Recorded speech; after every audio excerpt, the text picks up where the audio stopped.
Go live though. Alright, we just why is it echoing though?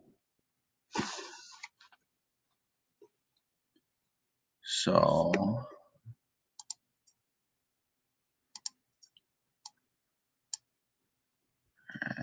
maybe keep it like that.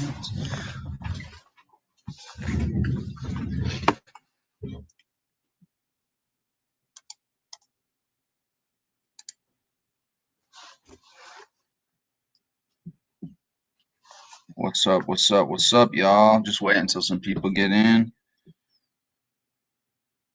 Let me know. Let me know if you're in the chat room. If you wanna come chop it up. I posted the link below, and you are welcome to join and come in the discussion with us. You feel me? You feel me?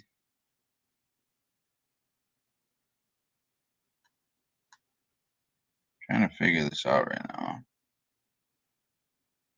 Okay. Figure this out right now. Okay, so yeah, if you guys want to come in and join and chop it up. Figure this out right now. Okay, so yeah, if you guys want to come in and join and chop it up. Figure this out right now. Okay, so yeah, if you guys want to come in and join and chop it up. Figure this out right now. Okay, so yeah, if you guys want to come in and join and chop it up.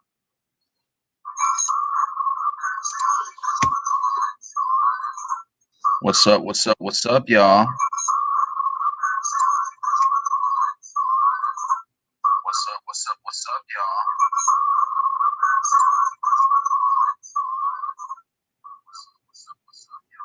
Click on the link if you guys want to come in and talk on the show. I got my other homie. He's coming in here in a second, and we're gonna talk about some shit. You know, we're gonna chop it up. You know, chop it up.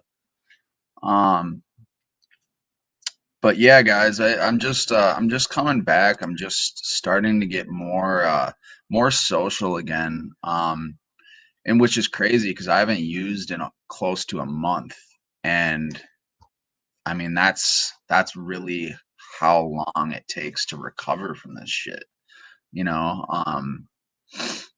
opiates are really hard on the brain's natural feel good chemicals, you know, endorphins, which are like, you know, that's what gets released when you're like long distance runners, um, you know, for stamina, for just like that, you know, feel good chemical, and like everything is all right, ease of mind.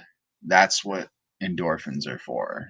And it's crazy to me how long it takes to rebuild all this shit, you know, because I honestly I wasn't even using that much, like relatively speaking, but I'm almost positive the dope I was doing had ISO in it. Um, you know, and if you guys know what ISO is, this shit's garbage. Um, so yeah, I mean, I'd like to, you know, I'd like one of you guys to come on. I'm waiting for my friend to come on. She should be on here in just a couple minutes. Um, but yeah, if you guys want to join in and you have something you want to talk about and you want to chop it up with me, join, click on that StreamYard link and I will invite you to the stream and you can come in. We can have a conversation. You can just sit and listen to me blab about nothing. Or if you have just any general questions about like your recovery or like coming off Suboxone or methadone, trying to get off heroin, how to safely use heroin, how to safely use fentanyl, how to safely use benzos, alcohol, cocaine, intravenous, non-intravenous.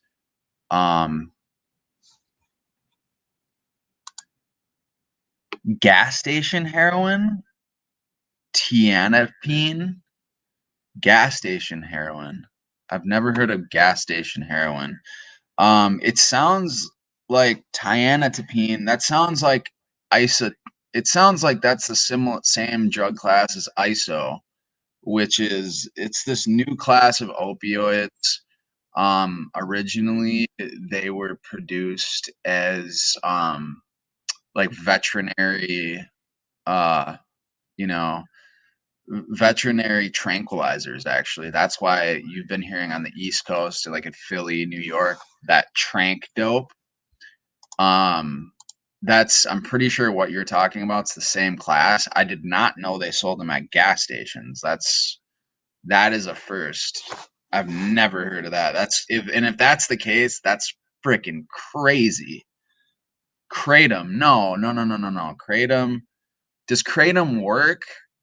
It depends. Do you have an opioid tolerance, Teddy? Um, because yeah, I mean, Kratom works if you've like never done Vicodin or never done heroin in your life. Yeah, it works. Do you get a little bit of a buzz? Yeah, a little bit. Um, for me, dude, that shit, like Kratom doesn't do jack shit for me. Like, okay, friend, I'll give you a prime example. When I was in Florida, when I went to rehab, I was sober for shit over a year. And I went to this Kratom bar. It was called Kava Sutra. I went with my friend Susie. We did some Kratom, started making out and all this stupid shit. And literally I woke up the next day feeling like complete shit, and all it did was make me want to seek out dope, and I actually ended up relapsing after like over a year sober. Now, I'm not saying that was the only reason. I'd been like thinking about using before that, but that like put the nail in the coffin. Like when I did that shit, I was just like, all right, that it was just a tease. So my opinion, I think it's just a precursor to relapse. I don't really think it helps that great with withdrawals. I mean, theoretically, yeah, it could, and everybody's body works differently. So, um, but yeah, man, come on the stream, dude. If you want to chop it up, you can click that link below. Um, and if you guys want to come on the stream and talk, that'd be great. I'd encourage you guys to come on the stream, honestly. Um, yeah, exactly, Devin. Um, that's the stupidest part is like I felt like I was dope sick after I did the kratom, and like the kratom didn't do shit. It really it teased me. It made me want the real thing because I'm a real deal dope fiend, dude. You know, and if you're a real deal dope fiend, not kratom isn't gonna save you. None of that shit's gonna save you. It's that that shit's that shit's whack, man. Yeah, me neither. Kratom fucking sucks. I've tried it so many times and I still get dope sick. Yeah, of course, dude. Because it's shit. It's a low grade. It's some fucking herb from Southeast Asia. It's some shitty fucking yeah. It's stupid, dude. There's not gonna be any magic cure all for that shit.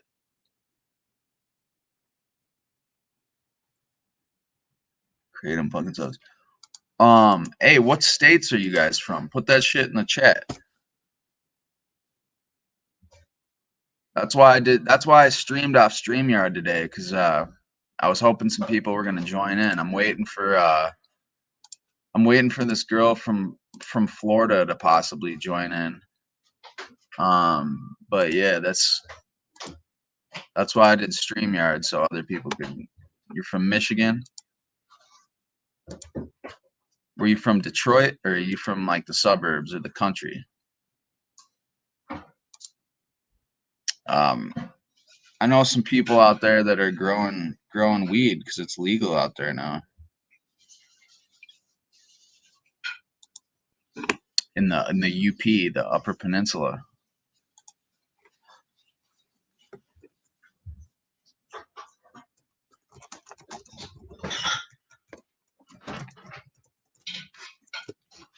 You're from Baltimore? Yo, I heard Baltimore is fucking crazy, man. Um, what's his name? You know Brandon Novak? When I was in Florida, I actually he was working at Recovery Unplugged when I was down in Florida. Brandon Novak. This is when he would like only had like a year clean or 2 years clean, and my buddy who helped me get down to Florida was like kicking it with him and shit, and like we chilled for a little bit. But yeah, he was telling me about Baltimore. Uh, he would get this shit called Scramble, and it was like fucking like the dudes would it was like it was like coke, and it was like the residue of the end of the bags, and it was fucking like coke and heroin mixed together, some crazy shit. But yeah, I've heard Baltimore is crazy as hell, bro. You know, I'm from Minneapolis, man. It's pretty mild up here, man, but it's weird because like we're right in the middle of the country. So like, you know, the East Coast, I'm talking nowadays. I'm not saying from the past, but the East Coast is typically nowadays like Fetty dope, whatever, whatever. The West Coast is typically, you know, it has Fetty too, but it's usually like black tar and Fetty. And the Midwest is weird because it has everything. It's got black tar, then you got the gray dope from Chicago, the tan rock dope from Chicago. You got Fetty, you got M-Box 30s, you got everything in Minnesota. The only thing is shit can be sometimes if you don't have a good plug, it can be pretty expensive. Yeah, we get. I had a plug up here with the Fet Rocks too. It was like white, like chunks that were super hard. This dude I met in treatment started selling it, and dude, it was like literally, bro. Like I had a really high tolerance, right? I was on 120 milligrams of methadone at the time. And I kid you not, bro, a gram of this dude's white Fetty dope would last me like 3, 4 days with that high of a tolerance. So that just goes to show you how good this dope was. Cause like imagine if I didn't have a tolerance. And the dope's lasting me 3, 4 days. Like with no tolerance, that dope a gram would probably last you weeks, you know? And I mean that shit was, you know, and that plug didn't last forever because that dude, I mean, that actually would have been like I could have had like a normal life for that cost. But, you know, like all good things, they come to an end. And I think he got caught up in his addiction. He ended up getting locked up. But I've never had that good of purity ever since then, you know. Um, well, yeah, if no one's gonna come in the stream yard, I see I might as well do the other version of streaming because I was gonna share some videos and do some shit like that. So I might as well just fuck. I'm not. If no one wants to join this stream yard, you guys should come in and chop it up. If you guys got any questions, that's why I did StreamYard today. Um, but I know I'm fucking probably repeating myself over and over again, but um, yes, sir. Scrambled dope with bonita and quinine, however you spelled it. That's all you can get around here is scramble. Scrambled dope is with bonita, and what is bonita and quinine? Devin Butler, if you're still here, could you elaborate on that a little bit more, man? What bonita and I know quinine's like a fucking cut. Um, but if you could elaborate on that, dude, because I'm very intrigued by this whole East Coast Baltimore heroin culture because I'm so far removed from it. I'm in Minnesota, the Midwest. You know, we don't have open air drug markets really here. I mean, we kind of do. Like we have like open air crack market, but not to the level you guys have it though. It's like in Minnesota, you gotta know someone. You gotta have a number. Like there's open. We have like numbers. You know, there's numbers that are pretty much like damn near public numbers that almost damn near anyone can call. So I mean, in a sense, that's kind of an open air drug market, but there's not really like a spot you can just go to and just get dope with no phone number. I know the East Coast is like big on open air drug markets. Like South Florida, when I went down there, it was open air. They had open air drug markets down there, like crack and fucking fentanyl capsules. But it's crazy, man. And just with this new ISO shit that's coming out, like it's never gonna end until you make drugs legal, which is what needs to happen. We need to legalize all drugs, and we need to regulate them. We need to ensure that people are getting a pure product. They know what they're getting. They have instructions on how to use it safely. And when they are ready to quit, they have the resources in order to quit doing those said drugs. Okay? That's what needs to happen. And we need to also have people we need to have people be able to have drugs at an affordable cost, because let's face it, the main problem of drug addiction is when you run out of drugs. You know, that honestly, I mean, I'm just gonna call a spade, that's the main problem. And then when someone's truly ready to quit, let them quit, man. Don't demonize this shit. It's if someone wants to alter their consciousness and they're a grown adult and they're not hurting anyone, freaking let them do it, man. There's no the harm is the illegalization of it, the prohibition. When has prohibition ever worked in the history of mankind? Okay, alcohol prohibition, Tommy guns, freaking Al Capone. Yeah, worked real well. Marijuana. What did they say? The alcohol companies, the alcohol lobbyists said marijuana was a devil drug and it made black men rape white women. That's literally the shit they tried to say. He said, Devin Butler said, it's a cut that's in all the dope. Bonita is a mild painkiller. Devin Butler also said, yeah, there's open air drug markets everywhere. All you have to do is go into the city and you hear red tops and blue tops everywhere. What's red tops and blue tops? If you almost seen The Wire, it's literally just like that. That's crazy to me, bro. Because like I said, coming from Minnesota, we got some public numbers that are like delivery numbers, but you gotta know people pretty much to get drugs here. You can't just go to a fucking block and just grab shit, you know. But and like I said, we get rocked up gray dope, we get rocked up tan dope, we get black tar. Not so much the black tar as much anymore. That was when I first started. We had like the Mexican mafia on Lake Street, East Lake Street, Minneapolis. They when I my first plug literally was a black tar plug from the Mexicans. You would call the dispatch. You'd say, "All right, hey, I want." They sold big. They sold them in $50 bags, which are half grams, and you say, hey, okay, I want, 3 bags. I want 3 black and 2 white. They sold black and white bags. You'd meet them up there. You go to the intersection, 24th and Aldrich, and you call them back. You say, hey, I'm here. You go, okay, I'll be there in 15 minutes, buddy. Okay, buddy. They always said buddy. But they'd meet you there in like 10, 15 minutes, and then you'd pull behind them. You'd be behind their car. You'd go for a couple blocks. You'd get it, you'd pull your car over, get in his car, and he'd spit the balloons out.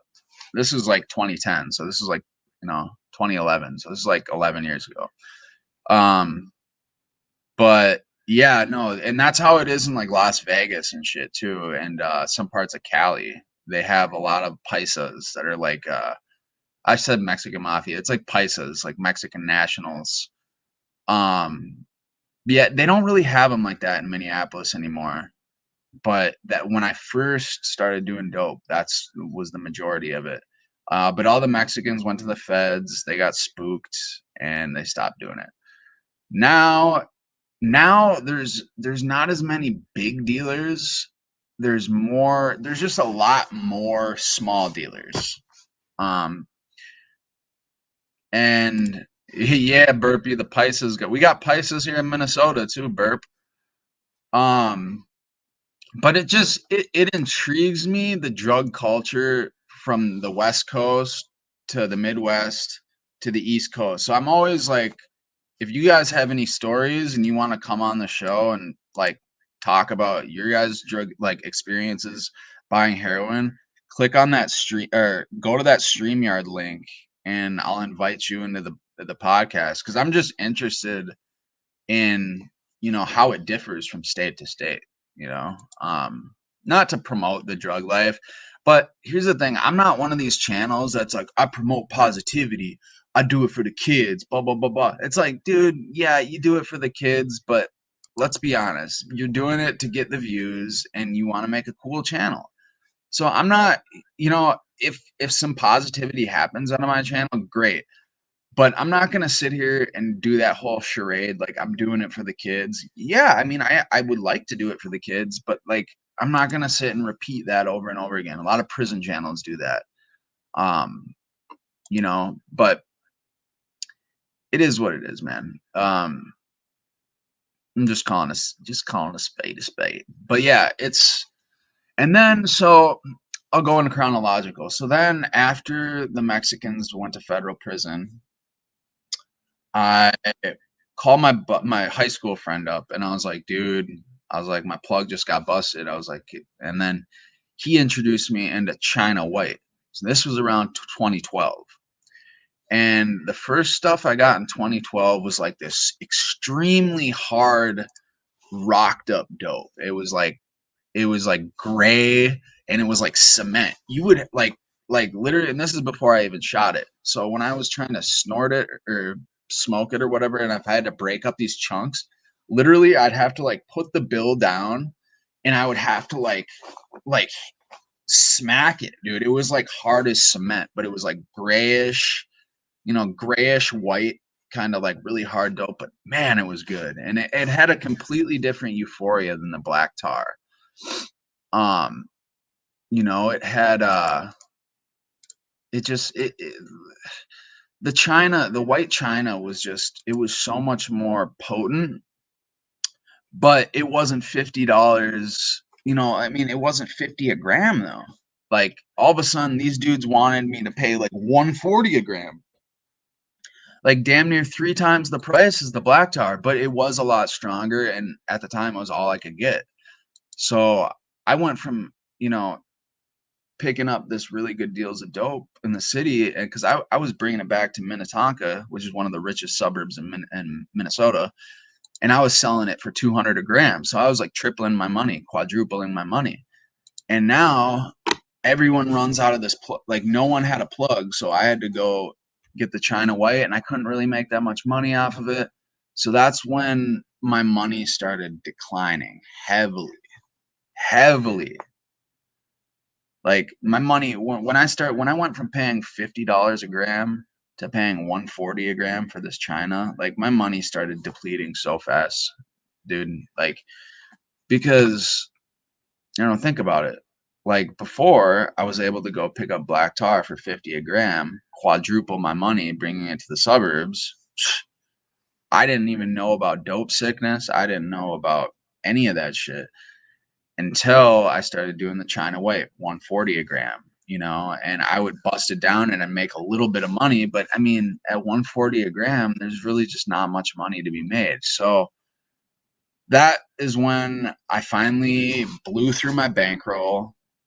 I got down, I remember my last $500. I was like, dude, like I've been steady losing money for the last month. So what ended up happening? What did it end up happening? So my dad's bipolar friend moved in at the time, right? And this dude, he owns a bar, he owns a liquor store, but this dude inherits like some ridiculous amount of money. So we're right, like he moves into our house, and he smokes a lot of crack. So he's bringing me down to the city. We're living in the suburbs, but he's bringing me down to the city every day. We're smoking crack, and my junkie mentality was like, okay, I'm gonna get this dude to start buying me dope. So what? I feel bad, but I got him to start doing dope, and I got him to start giving me a lot of money. This goes on for months at a time, and this time I'm going through this delivery. It's kind of a delivery service. The blacks were running through this one. This was after the Mexicans got busted. Um, and we would meet them in South Minneapolis, sometimes Richfield, but mostly South Minneapolis. And you meet up with these guys, and there'd be like 15 cars on a block, like, and we'd all be waiting for the dude for like 30 minutes to an hour sometimes, and all of a sudden he would call, he'd be like, I'm coming, and fucking a rental car would go fly past us, and we would all like follow this dude in a train. um what's up, Chopper? Hey, come and join the live stream, man. I got a link. Join that StreamYard live stream, and I'll invite you into the chat. Come join the StreamYard. But anyways, there'd be 15 people on the block, and we would freaking follow this dude in a train, go into the alleyway, freaking we'd all get out, you know, freaking give the dude the money. It was so sketchy, man. And yeah, I did that for months after my Mexican plug. And so what ended up happening is, girl I was dating at the time, this is separate from she also got an inheritance. I always luckily somehow ran into someone who got a fucking inheritance from their family, right? Being the drug addict I am. And anyways, so she goes and picks up from she does one of these train transactions, right? Where, there's like 10, 15 people. They go in the alley, boo, boo, boo, boo. She leaves the alley, gets pulled over right away. And they bring her into the police station. One second. I know a sweet poker site I play at. All fish in the player pool is around 200, so it's very intimate. Ooh, intimate. Anyways, I'll continue the story. Guys, join the StreamYard, please, and I will invite you to join the chat. Please, someone join the StreamYard. This is why I live stream through StreamYard today. Anyways, returning to the story. She gets pulled into the police station after doing this transaction, the train. She goes into the alley, picks up, blah, blah, blah. They had the whole thing on videotape. They were like creeping a block away, like videotaping this whole transaction go down. Later to find out it was the feds. She says she didn't snitch on them. I don't know. She probably did. I could almost guarantee you she probably did. But then again, the feds were after them at this point, so I really don't know how much they needed, like a small drug transaction sales charge. I don't know. She said she didn't snitch. She probably did. I don't know. Who knows? But yeah, so they pulled her in. She got out that day, and those dudes ended up getting indicted. One of the biggest heroin busts in Minnesota history. And then, interestingly enough, they ended up somewhere along the line, they ended up selling that number to someone else. So these guys get busted. They sell a number to someone else, and a couple months later, the number. I remember, like, I just randomly tried calling that number just to see if it's on or whatever. It starts ringing. I'm like, oh damn, it's ringing. And he said, hello. I was like, hey, what's up? This is Luke. I was like, hey, can I come through? And, yada, yada, yada. Yeah, come over north. I'm on blah, blah, blah, and Aldridge. So now a whole new era of Minneapolis dope dealing begins. And that was the 612-730-7373 number. If you know, you know. If you're from Minneapolis, you did dope around 2012, 2013, 2014, 2015, these guys sold the smallest bags. They were the shittiest bags. It was really, really good, like tan dope, chunky dope. At one point, they did have pretty good shit. But hey, come join the StreamYard, you guys, if you could. If you guys want to come and talk, I got the StreamYard link. Join it. I'll invite you to the stream. But yeah, these guys had really good tan dope at certain points. But all in all, what this number became was like a last resort number because their bags got so small. But it was a number like eventually they started dealing 24/7. So they had one of their delivery, they had like the indictment said they had like 25 different delivery drivers. One of their cars was actually a taxi cab, which is kind of funny. And but you could call these guys. It was the first plug I ever had that was like it was legit like a straight up business. Like you could go anytime of night, anytime of day. It was 24/7. Because the Mexicans, when I was going through them, they would open at like 8 a.m. and they would close at 5 p.m. Like they had hours. These guys were just all day, dude. And it was crazy, man. But their bags were shitty, and like I said, that was last minute stuff. By that time I had already gone to treatment. I went to the workhouse because I was on probation for a marijuana felony or whatever. I've talked about that before, but I'll bring that up later. But yeah, Chopper, good to see you, man. You've been one of my OGs. I am gonna get more consistent, man. I just don't have a good camera, dude. Like I have a really shitty camera, and I'm self-conscious about filming on a shitty camera, you know. But yeah, I'm definitely gonna get more consistent because I've noticed like my subscribers and my views go up big time if I'm just consistent. But I don't know.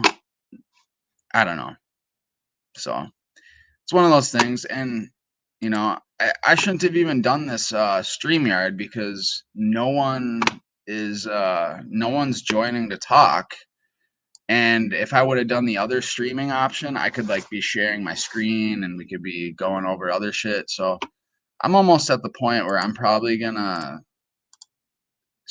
maybe start a new stream on my other thing so I can like share videos and stuff. And in fact, does anyone want to, if I'll give you guys, okay, I'll give you guys 5 more, I'll give you 2 more minutes.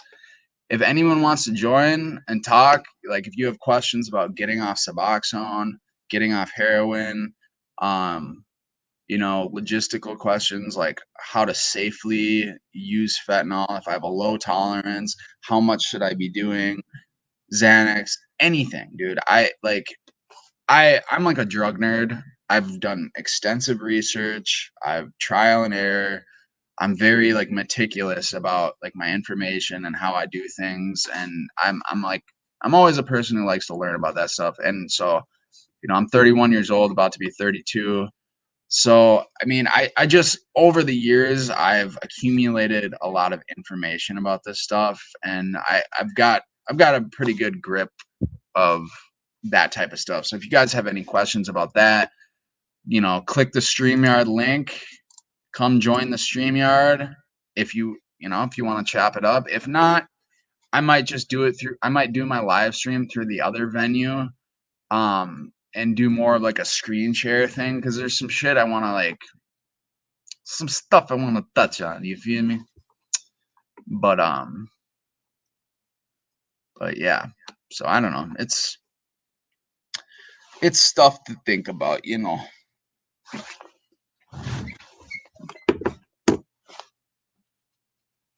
All right. Well, I'm gonna end this broadcast and start a new one because I'm gonna do it on my other stream. So, peace.